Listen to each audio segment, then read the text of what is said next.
Hey guys, it's Rachel for the Little Green Lamb, and today I have a book review on Cinder by Marissa Meyer, and I've been reading this for quite a while, so I finally have a book review on it.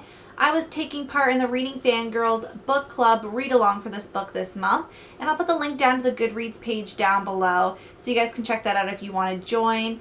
And yeah, basically, this was a really good book, and I don't know why it took me so long. I've had this on my shelf forever, but yeah, I was really happy I got to read it and discuss it with people. So yes, I'm going to start with my book review on this book.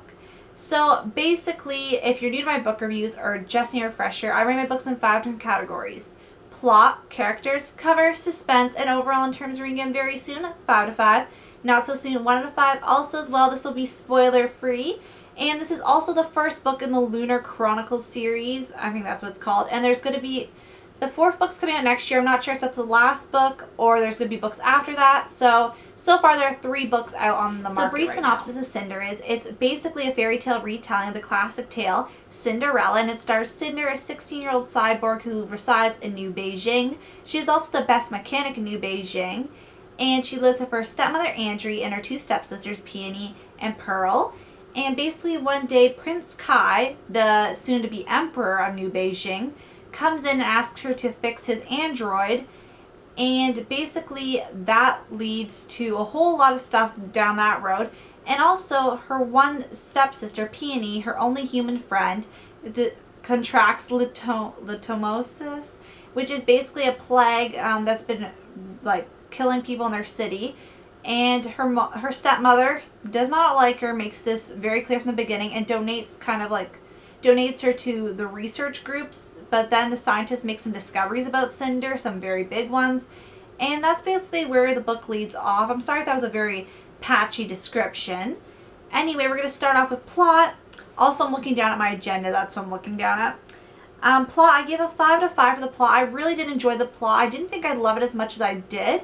And I really liked it, even though some parts were quite predictable. I really enjoyed how it progressed. It's not a giant book. It's 390 pages, so it's not that big, but it did go by very, very fast. Even though I read it, it took me about 2 weeks to read it. It went by really fast, and it was really intriguing, and I liked all the new elements they added to amp up the tale, because instead of, usually when we see fairy tale retellings, or I'm saying when I see fairy tale retellings, typically they're set in modern era, and it's contemporary setting. But I really like how this was kind of like a futuristic setting, because they had like stuff like port screens, which would be kind of, I'm pretty sure they'd be kind of like iPads and tablets and stuff like that, but with cyborgs and androids. And I found that really interesting. I wasn't set in a contemporary society, which is how I most often see fairy tale retellings. And I thought that was interesting, and I really liked how all the plot elements came together. Characters, I give a 5 to 5 to as well. I really enjoyed all the characters. I really like Eiko. I think it's Eiko. It's IKO, and that's the android that accompanies Cinder. I really liked Cinder's character. I really liked how she was really tough, but also she had a soft side. I really like how she's more than one dimension. Even though she is a cyborg and can't necessarily feel human emotion, it's what's to be believed, she had like a lot of depth to her character, which I did enjoy. I really liked Prince Kai's character. He was a favorite of mine. I really was intrigued by the Lunar Queen, Lavinia. I think that's how you say her name. I really liked all the characters. Like, there was not one character I didn't like. I found more intriguing and more dimensional than other characters, of course, but I really enjoyed the ones I mentioned. And also, I did enjoy Andrea's character quite a bit, because I feel like she has more to tell about her late husband. Cover, I give a 5 to 5. I remember when this book had just come out, and I saw the cover and I thought it was just gorgeous, and I really wanted to get it, and I probably should have read it back then, but I got a little after it came out, because I remember I was just still so hung up on this cover, and I wanted to get it in hardback. And I love how the script reminds me of like an old fairy tale book script. The fancy lettering. And I really like how they have like the shoe, even though it's not a glass slipper like the classic Cinderella slipper. I really like how you can see the inner mechanics of the leg. I like that. I think that's really cool. I like the spine, how it's like a duplicate of the cover.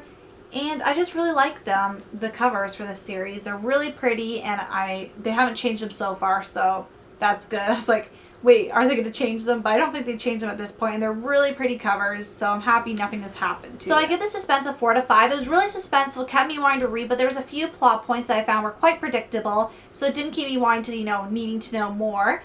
But I found there was quite a big reveal somewhere near the end. I'm not going to say any more about that, but basically I figured that. And I had a few guesses that came true. Anyway, overall I give the book a 5 out of 5. Even though the suspense, there were some predictable parts, that wasn't enough to discredit it. And, I would like to read that again very soon because it's a fairy tale retelling that goes very fast, really good, really interesting and unique plot, and that's why I give it a 5 out of 5.